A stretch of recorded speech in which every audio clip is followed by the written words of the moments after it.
Last month, I watched The Phantom Menace for Star Wars weekend, and it was its 25th anniversary. It was the first time I had seen the movie in over 20 years. I don't think the movie is as bad as people say online. In fact, I think it only had one issue, and that's bad dialogue.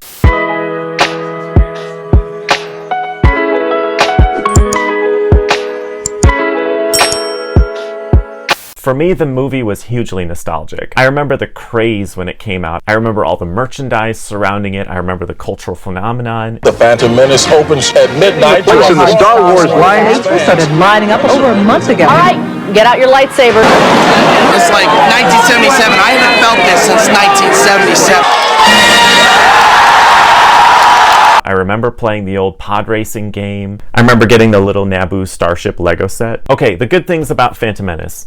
I think it had a good story. I think it has really great world building. The bad things are the acting and the dialogue. But you could really say it's just the dialogue because there's some really great actors in this movie. Ewan McGregor, Liam Neeson, Natalie Portman, they're all great actors. But I think that their acting was obstructed by bad dialogue. I think that bad dialogue is really the only issue with this movie. Are you an angel?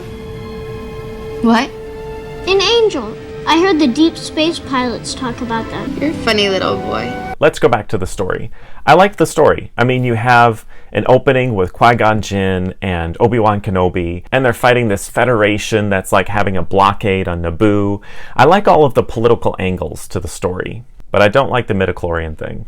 I think a lot of people have issues with that, and I don't like it either. And the world building is great. I love the planets and the creatures and the world building and the sets. I love all of that. I think it's great. The pod racing scene still really works 25 years later. The sound design is great. I love the pacing. I love the energy. It's a good scene.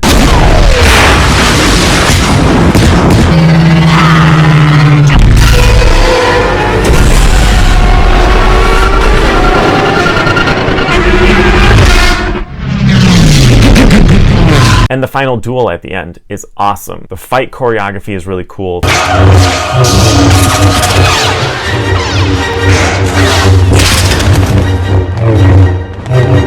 What is up with Star Wars sets? Can we just talk about that? Like, why did it just like randomly have this massive pit with no guardrails, and then you have these walkways with no guardrails? I mean, OSHA would have an absolute fit with this one. But that's just the way that Star Wars universe is, that OSHA, I guess, doesn't exist. Anyway, the duel is really cool. Darth Maul is really cool. The fight choreography is great. And then you have this interesting moment where you have these like shields that open and close, and I have no idea why these shields are opening and closing, but they do allow for this interesting moment where the whole fight stops and the tension is building. And then the shields allow Qui-Gon Jinn to fight Darth Maul, but not Obi-Wan. And it's so interesting the way that that works. I think that's really cool.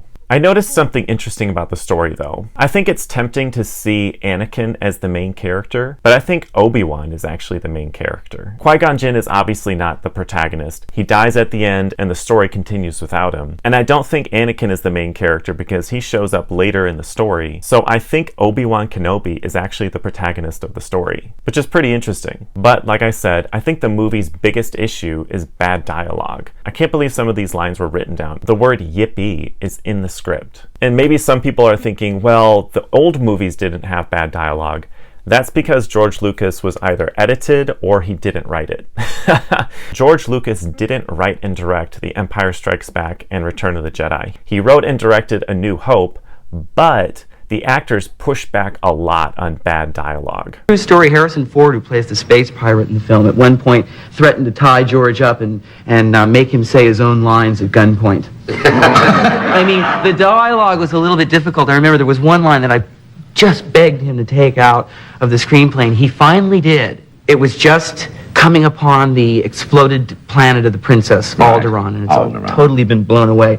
And Harrison says, look, kid, I've done my part of the bargain. When I get to an asteroid, you, the old man, and the droids get dropped off. And my line was, but we can't turn back. Fear is their greatest defense. I doubt if the actual security there is any greater than it was on Aquilai or Sullust, and what there is most likely directed towards a large-scale assault.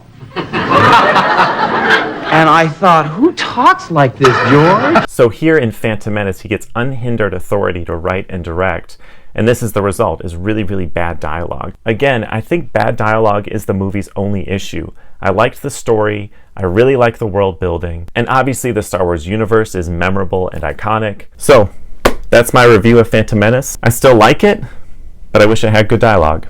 That's all I have for you today. Hit the button, hit the bell. Catch you later.